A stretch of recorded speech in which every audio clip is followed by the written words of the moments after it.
Right now, you mean? Yeah. Oh, okay. I'm Alex, and I'm an artist. I paint whatever I can find, usually on canvas, and also walls. I like working outside, like working inside. Just keep painting, I'm a painter in general. Generally speaking, I'm a painter, and that's what I like to do. And I like to collaborate with other artists as well. This is what I'm doing right now. And now we're hitting the streets. I'm going to show you some of my pieces and maybe some pieces of the cats that I'm working with.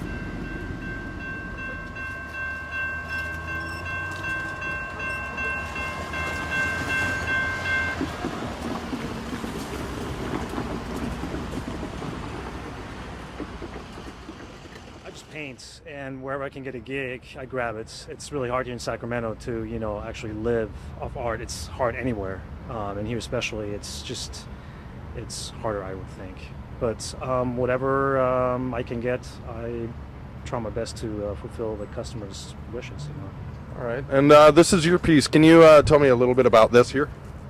Well, this is a portrait of a black guy, as you can see. Actually, this particular guy is one of Malcolm X's bodyguards. Now, I didn't pick him because he's bodyguard of Malcolm X. I picked him because his face is really striking. And it works really well with black and white. This is predominantly what I work in, black and white.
Tell me about this piece, this first one that we're going to go and take a look at. How did you come across this spot? Is it commissioned? Is it? It was actually a friend of mine. She's also the creative director of the nonprofit organization that is in that building. And she had seen my work over on Broadway and 24th. And she asked me if I wanted to do something on their wall. And so we've been negotiating for a year or whatever. They never really were able to secure any grants since they're nonprofit. As you know, they don't have a lot of money. So for a year, it's been negotiating, and then I just decided to do it for free, since it's for a good cause, and also it's a really nice wall. It's a big, nice wall, and so the piece I did there is in relation to their mission, which is protecting the wildlife.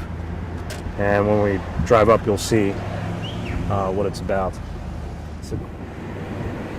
It's all like a development, I mean, this is still Sacramento. It's the capital. We're not in Austin, Texas. You know what I'm saying? So right there, you could actually pull into the parking lot if you like, since they're all gone.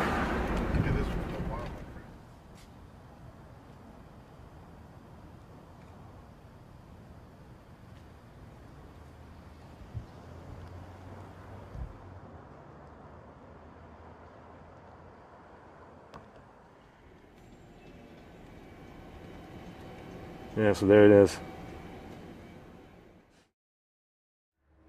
Every artist is aware of what's going on, because you start off, whether you go to art school or not, you're creative and you're kind of naive about it, and you just really you're doing it because you want to do it and it fulfills you.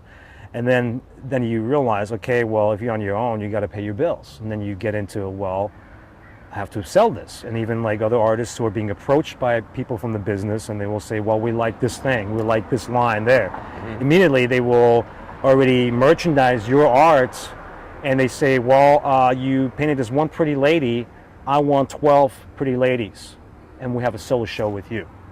All of a sudden you're stuck with just painting pretty ladies, so there's a lot of artists who you can tell, you know, they're kind of stuck, and they are stuck in that sense. It still pays their, you know, bills or whatever, but if they do something else, no one's going to buy it anymore, you know, Right, because all the other, you know, the industry will just focus. Well, we like the Pepsi, you know, we like the Coca-Cola, whatever it is, and you got to deal with that too. So I know a lot of artists who just don't give a flying crap about that, and it's like, well, I'd rather be poor and broke than be controlled, than have my art be controlled by the industry, you know.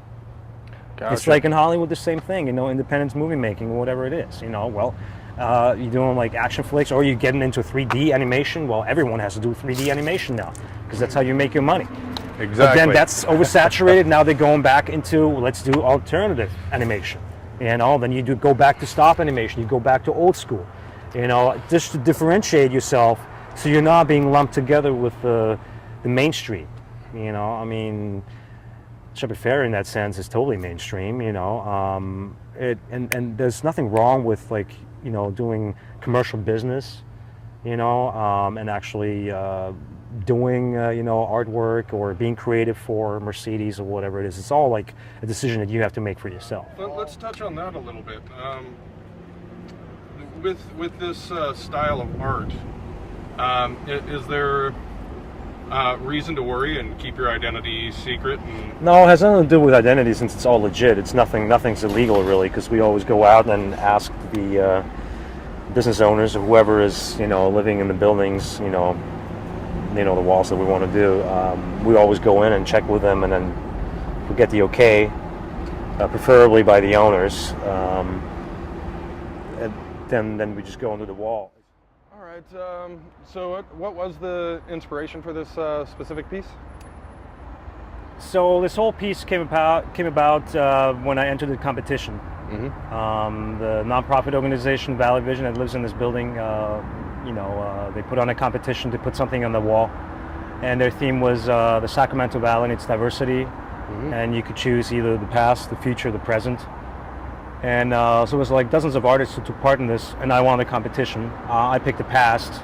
It also works well with my black and white style, and I picked Ishi, the last of the Yahis, because he's a really iconic figure, you know, when you look at the gold rush, what happened back then. I mean, it was, you know, it happened here in Sacramento, and then it branched out. San Francisco became huge, you know, before it was just a little town. And the gold rush really changed a lot of the demographics here in this country, or even on the West Coast.